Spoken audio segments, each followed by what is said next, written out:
Welcome to As a Woman, Fertility Hormones and Beyond. I'm your host, Dr. Natalie Crawford, and I am a board-certified OBGYN and fertility physician, and also co-founder of Fora Fertility in Austin, Texas. Each week on this podcast, I discuss health and fertility and how they relate to your true self.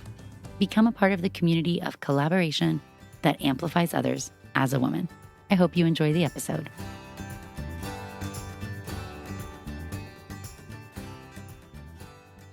Hello, and welcome back to the As a Woman podcast. I'm your host, Dr. Natalie Crawford. Today, we are answering some of your fertility questions, but today we're really focusing around cycle basics and understanding your body, puberty, amenorrhea, and some of those tracking questions. So we're going to dive into some of the essentials that feel like information you should have learned earlier, and perhaps you just haven't yet.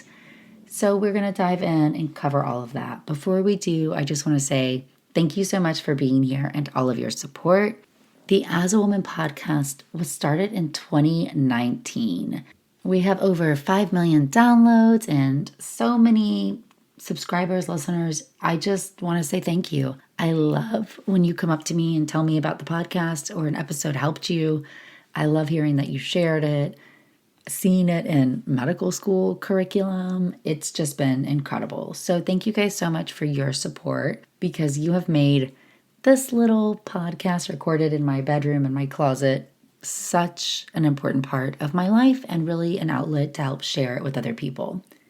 I do have some exciting changes to the podcast that you guys are going to love coming this year, so make sure to stay tuned. I also just want to say I love answering your questions. You're going to hear a couple questions in this episode. You can call and leave your question on the As a Woman voicemail. So you can call 657-229-3672. Again, that is 657-229-3672. You can also leave a question on Instagram on Monday at nataliecrawfordmd.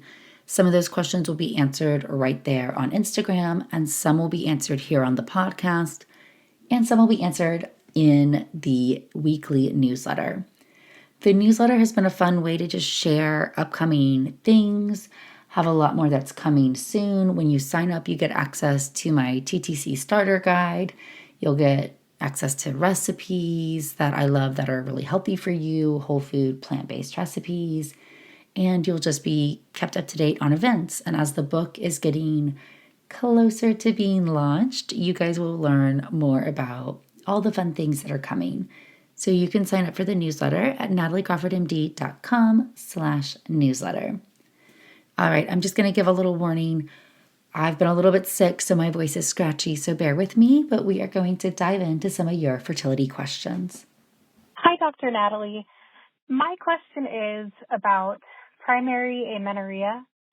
I started puberty about in the third grade, and I started getting acne, body hair all over, just the typical signs of puberty, but I never started my period. I never got my first period.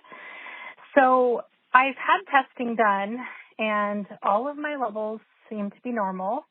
FSH is 7.15, estradiol is 50.39, TSH 2.241, testosterone is 50.75, and AMH is 3.4. And I've been diagnosed with PCOS, but there's been some mixed results.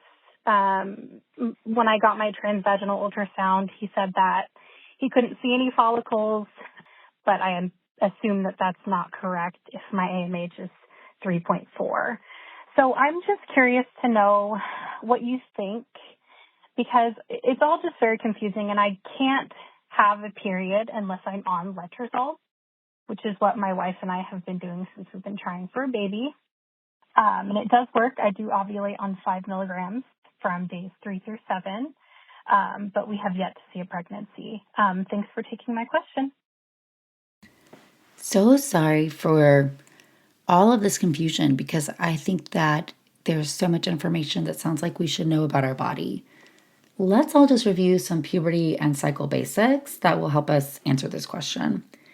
So amenorrhea is the absence of having a period. It's officially defined as 6 months of no period. And when you have primary versus secondary amenorrhea, secondary means you had a period at one point and now you do not, even if you had one single bleed. Primary amenorrhea means you never had a period without medical induction of a period.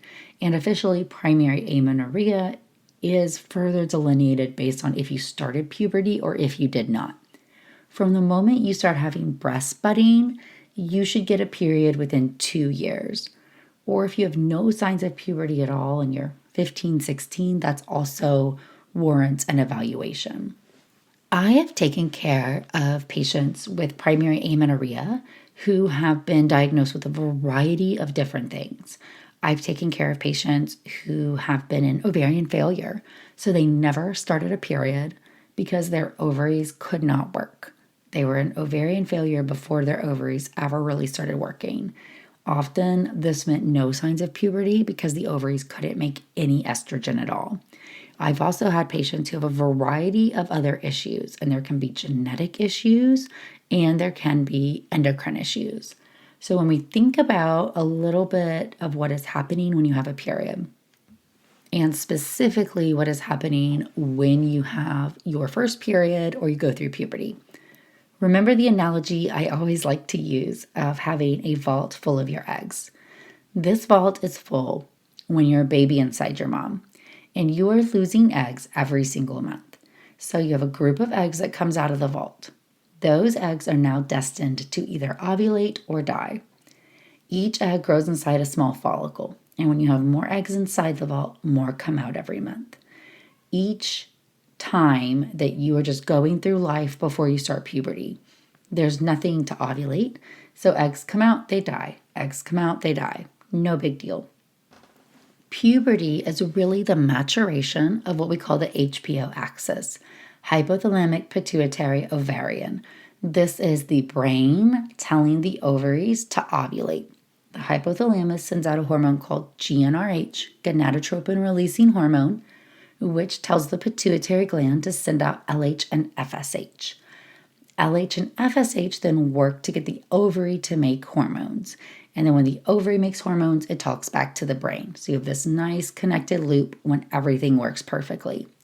So puberty is this turning on. So I want you to think about this part of the brain is turned off before you go through puberty. Eggs are still coming out of the vault. They're just all dying. Suddenly, puberty starts, and now the brain starts sending out some FSH. Well, the axis isn't mature, meaning you're not really ovulating, it's just starting to get ready. So what happens is that this FSH is getting the ovary to start making some hormones. So you start having some follicles respond a little bit of estrogen, a little bit of androgens made, and you start getting what we think of as the classic signs of puberty. You'll get breast budding, and you will get some sexual hair development, which is from androgens. So you'll get pubic hair, underarm hair, and then you might also start getting some of the high hormonal symptoms like acne. And it definitely sounds like we had that in this case. Once this process starts, it takes about 2 years to really mature this axis, meaning that the female body typically has about 2 years of what we call unopposed estrogen exposure. And this is actually very important in breast development and in helping you achieve, your final height. Once you start your period, most girls will be almost completed in their height growth.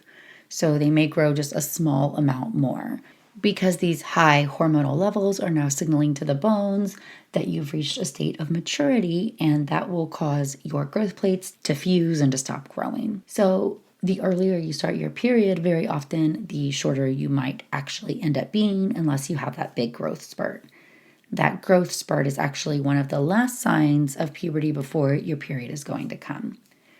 So you have about 2 years of unopposed estrogen, you're getting a growth spurt, you're growing breasts.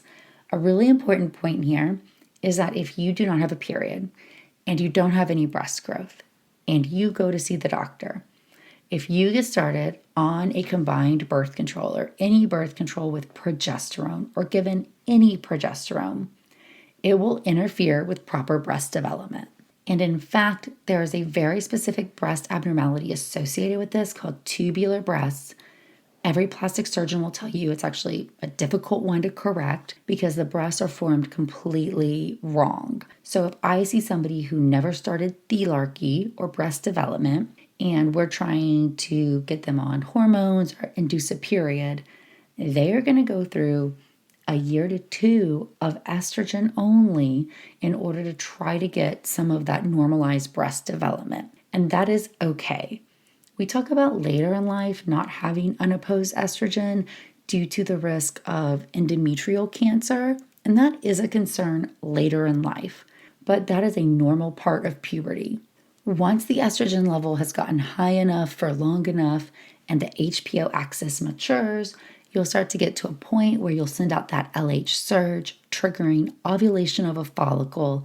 The follicle will then ovulate and make progesterone. Remember, after ovulation, that follicle ruptures, the egg is sent out, the follicle heals, and now it makes progesterone, acting as the corpus luteum. That corpus luteum can only live for 2 weeks. When you're not pregnant, it dies. Estrogen and progesterone levels drop. Once the HPO axis is mature, the brain interprets this and it says, oh my gosh, now it's time to grow another follicle. And it sends out a new signal of FSH. And this is what is causing our perfect menstrual cycle. Now, when you come into the office with primary amenorrhea, what is going on? So number 1, it could be ovarian failure, like I told you in my other patient. We already know that's not what's going on in this case because of some of our hormone values. So in ovarian failure, your FSH is very high and your estrogen is low because estrogen's coming from the ovaries. And the brain is working so hard to try to get a follicle to grow, and there just is no follicle to respond. So if this was ovarian failure, we would see a very high FSH, and we didn't see that.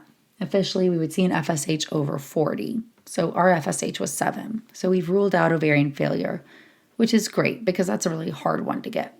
You also can have some interesting genetic or anatomical birth defects. So one of the anatomical birth defects that you might see, especially when you get hormonal changes of puberty, such as breast development or acne or sexual hair, can be something called Mayer-Rokitansky-Kuster-Hauser, which is a really big name, but MRKH. And this is also known as Mullerian agenesis or absence of a uterus. I've talked about before how you can have birth defects of the uterus, and most of these are a result of the last stage of uterine development. The uterus actually develops in 2 different little buds. So it starts as these 2 buds of tissue and they elongate, they fuse together, and the midline portion reabsorbs. This Mullerian tissue becomes the top 1/3 of the vagina, the cervix, the uterus, and the fallopian tubes. The ovaries are completely different origin. The most common uterine birth defect is where there's failure of complete reabsorption of that midline tissue, and that is going to result in a small septum, a uterine septum. But you can have failure of fusion, complete failure of one side to develop, but you can also have failure of both. So if you have no Mullerian tissue, that is known as Mullerian agenesis, absent uterus, and in this case, you still have ovaries. The ovaries are completely different origin, so they work. So your HPO axis matures just fine and you make hormones and you get all of these secondary signs of puberty, but you'll never get a period. On evaluation, there would be no uterus and there would be a short vaginal pouch. So the vagina would be shorter because that top part didn't develop. So we know we don't have this because we saw uterus on ultrasound and we have periods on letrozole. There also can be something called androgen insensitivity syndrome. Now, this is an interesting one, and I've had a patient with this. And this is where you're actually born with a male karyotype, so 46XY, but you do not have the ability, the androgen receptors do not work. So androgens can't bind. What happens here is that the male anatomical structures do not form since the body cannot accept androgens. Those receptors don't work. So by default, you look female. You don't have a uterus form, however, because you don't have the right genetic encoding for that. So you have no uterine development. Also will have a short vaginal pouch. So no Mullerian structures. Your ovaries are officially gonads. They are testes based on your genetic composition, and they make androgens, but that gets converted over to estrogen. So in this case, people will have breast development because of the estrogen component. No sexual hair because that requires androgens. So we wouldn't have any pubic hair or axillary hair. We'd have breast development and no period. And then on exam would have a short vaginal pouch, no uterus, and chromosomes would be abnormal. In this case, this is obviously not what's going on, but you have to actually surgically remove the gonads because how the testes are made, if they are kept intra-abdominally, they have a risk of cancer. And I've actually performed that surgery on somebody, and it's really wild because they're against the pelvic sidewall. They're not in that normal ovarian location. So that's another weird thing that can happen, not what's going on here. So ovarian failure, MRKH, and androgen insensitivity, those can exist. None of those are going on. Endocrinopathies are by far the most common. And so this can be abnormalities in thyroid, prolactin.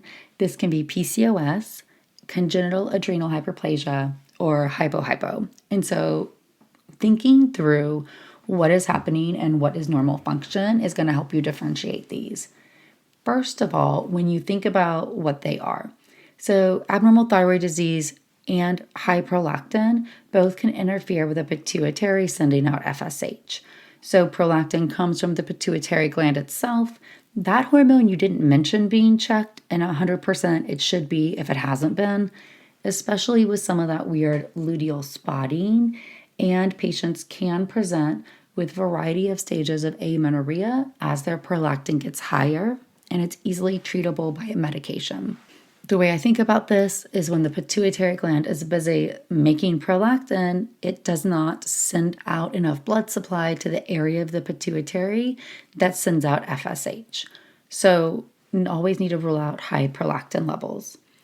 The thyroid gland is in the neck, so it's separate from the brain, but the pituitary gland sends out TSH, or thyroid stimulating hormone. TSH works to tell the thyroid gland to make more or to make less thyroid hormone. So if you are not making enough thyroid hormone, the pituitary is going to start sending out a ton of TSH to try to get more to be made. And if the thyroid gland can't do that, you're going to have hypothyroidism. But again, same thing, the pituitary is distracted trying to send all of its effort into making TSH. In this case, we had TSH level that was normal. That's not what's going on. We also can have hypo. And hypo essentially means that the brain is not sending out signals. And this can happen. You could start puberty and then stop it. You might have just a complete delay of puberty onset because of this. And this is often from any huge stressor. Eating disorder, calorie deficiency, intense exercise, high levels of stress, chronic illness, variety of things. Everybody's set point is different and it takes years to recover. Classic example is going to be that gymnast or the ballerina, somebody who is just exercising to such an intense level that the onset of their puberty is actually delayed because it's prohibiting that brain maturation from taking place. We would expect to have very low levels of FSH, LH, estrogen if we had hypo, in addition to typically having some type of associative factor or story to make sense with it. But that always needs to be a diagnosis of exclusion, and there can be brain masses or tumors that can actually cause this as well, interfering with this communication. So you can't just say, oh, you're stressed without getting a brain MRI. That's not what's going on. So we're left with PCOS and something called congenital adrenal hyperplasia. PCOS is by far the most common. In polycystic ovarian syndrome, I like to use the analogy that you're born with a lot of eggs inside your vault. And so what happens is the brain doesn't know this. you're sending out a higher number of eggs per month since the number of eggs that come out of the vault are proportional to how many are inside, but the brain is sending out that normal FSH signal. So what happens is that FSH signal is not strong enough to get any one follicle to grow, but all of the follicles outside the vault make a tiny little amount of estrogen, and that estrogen is telling the brain that something is growing when it isn't. It's like having static feedback, and so the brain cannot properly interpret what is happening. In this case, when FSH to ovulation is not successful, the pathway from LH to testosterone becomes very successful, and you have more testosterone being made, which can result in acne. In PCOS, you get those secondary sex characteristics because the ovaries are on, they're just not fully responding, so you don't get that ovulatory pathway. So initiation of puberty and then no period can be a presentation. More commonly, we see initial onset of irregular periods. So you have a period and then you don't have another one, or you have a really irregular pattern. But I've had young women who had no period and it was PCOS. And you know that by checking their labs. Their brain hormones are being made, they have estrogen, they have testosterone, but they're just not in an ovulatory pathway. In this case, we typically see a normal FSH level, a slightly high estrogen testosterone, a high AMH, and a lot of follicles on ultrasound. You can also have clinical signs of high androgens such as acne, hair growth on the face, like in the mustache region, or even hair loss in the temporal area, think male pattern balding. We have that here. So we've got a normal FSH of 7. We have a high estrogen of 50. Normal estrogen, when your FSH is 7, would be closer to a level of about 20. You also had a high testosterone. So T level of 50 in a woman, an ovulatory woman, is a higher level. That level is typically closer to 20 to 30. And our AMH is actually normal. So it's 3.4. And you said you didn't see follicles. So those are the only slightly confusing factors. Now, sometimes this happens because women get put on hormones. So if you get put on progesterone, or if you get put on birth control pills, we can actually see a suppression of the cells that make AMH. And birth control pills specifically, it can be hard to see follicles on ultrasound if you haven't ovulated in a while.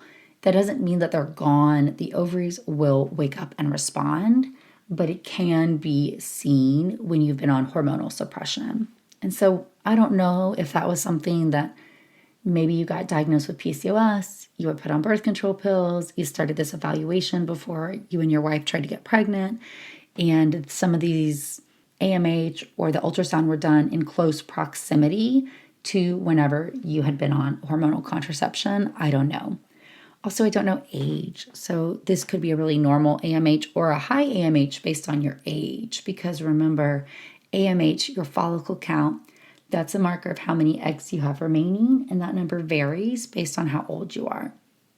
Neither here nor there, labs and clinical history do strongly suggest PCOS.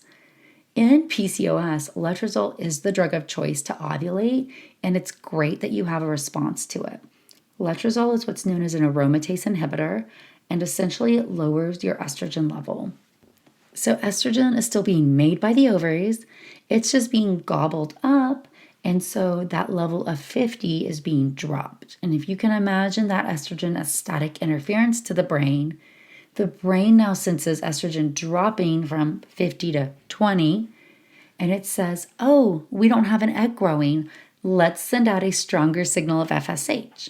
And then that FSH will go to the ovary. Now it's a stronger signal, and hopefully it's enough to get you to ovulate, and it sounds like it is.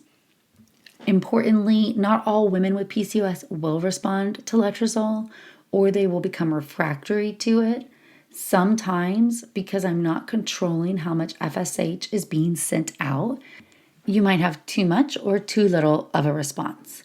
So it's an indirect pathway. Remember that. It's cheap and easy, but people can under-respond or have no response, or they can over-respond. And most of the triplets in my career, maybe all the triplets in my career, have been from letrozole, because you don't really control exactly how much is happening. If this is our only problem, the vast majority of people, over 75%, I guess it does depend your age, but if you're under age 35, will be pregnant within 6 months.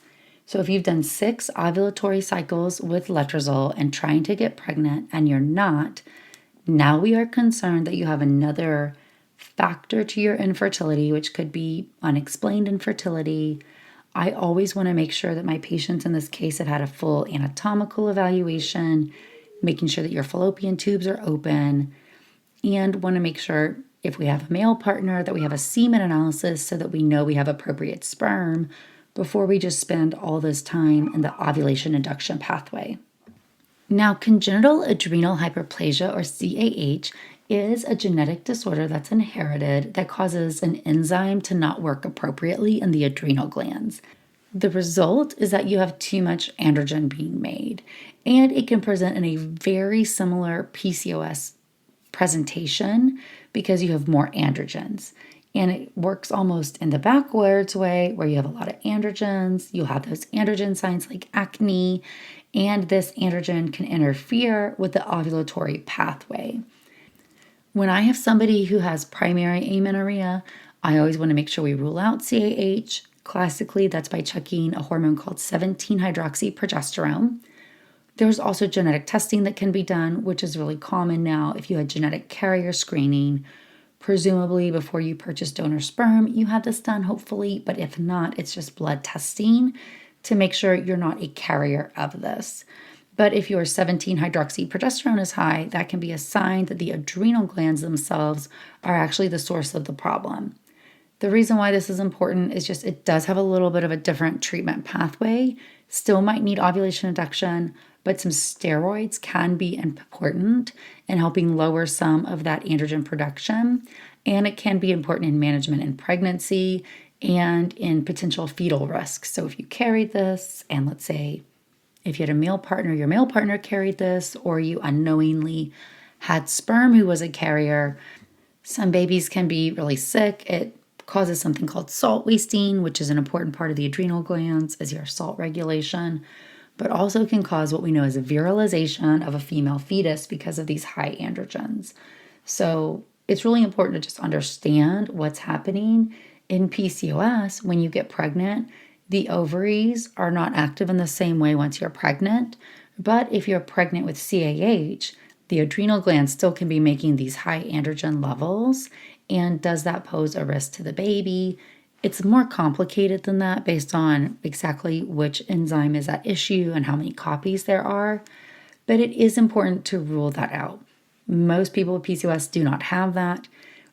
My belief is that if you have PCOS to the severity of having amenorrhea, not irregular cycles, but I do not have a period without it being hormonally induced, those are circumstances where I want to make sure I'm not missing that. So in this case, it sounds like PCOS. It responds like PCOS. The labs look like PCOS, and PCOS is the most common.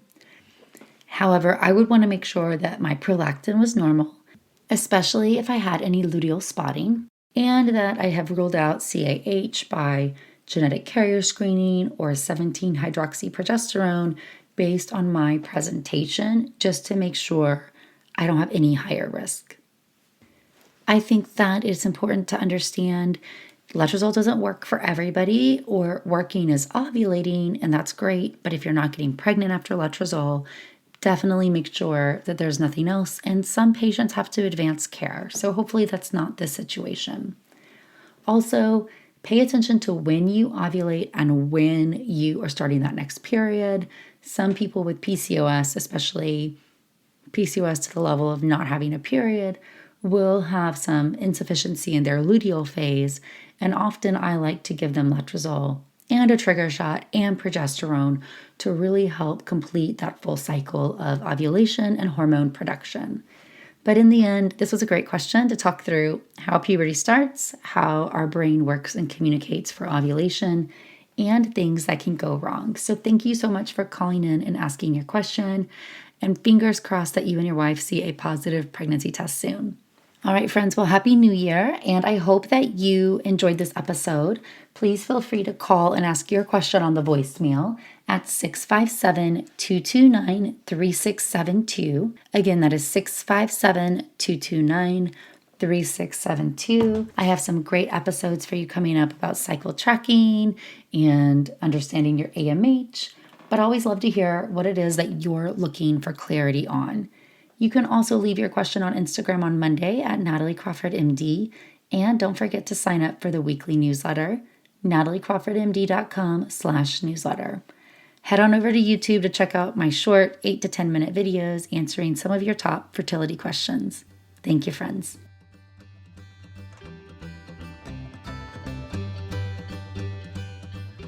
Thank you all for listening to As a Woman. It would mean so much if you could rate, review, and follow the podcast to be notified of new episodes every Sunday. I hope you learned something new, and I hope you share it with someone in your life. Be sure to follow along on Instagram at nataliecrawfordmd and check out the YouTube channel Natalie Crawford MD. If you're interested in becoming a patient, you can also follow Fora Fertility.